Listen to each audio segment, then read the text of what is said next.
Bonjour à tous et bienvenue dans le live TV Finance. Nous sommes ensemble pour 35 minutes de direct afin de parler finance, mais également économie ou encore de l'actualité des entreprises.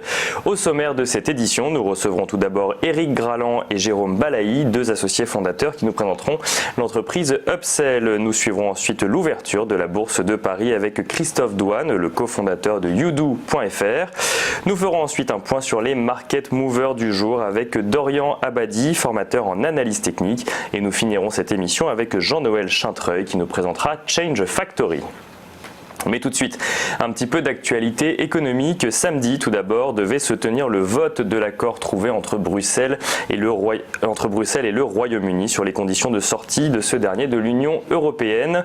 Les députés britanniques en ont finalement décidé autrement et ont repoussé le vote initialement prévu. Une décision qui a poussé le gouvernement de Boris Johnson à demander un délai de 3 mois pour le Brexit.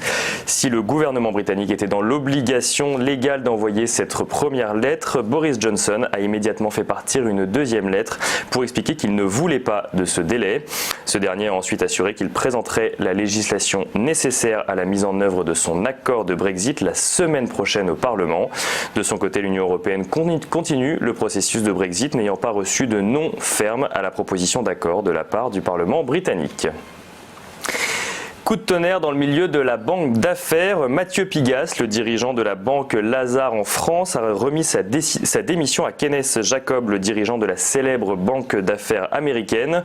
Celui-ci a expliqué son départ et parle d'un besoin d'une nouvelle étape, d'un nouveau défi et par sa volonté de s'engager dans un projet entrepreneurial personnel. Ce dernier pourrait également rejoindre un autre établissement selon un proche, mais le nom de ce dernier ne saurait pas être connu avant décembre.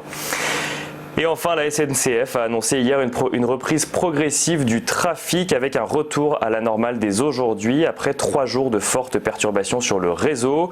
En cause, un conflit entre syndicats et la direction du groupe ayant conduit à une grève sauvage. Si toutes les lignes devraient revenir à la normale dans la journée, le président de la SNCF a également annoncé 2 mesures exceptionnelles face à cette situation. Tous les billets seront intégralement remboursables même dans le cas où ils ne l'étaient pas au départ et un fonds d'indemnisation devrait être créé cette semaine pour les voyageurs victimes de dommages exceptionnels, un fonds à hauteur d'1 million d'euros. Du côté des marchés financiers à présent, le CAC 40 clôturait vendredi en baisse, moins 0,65% à 5636 points.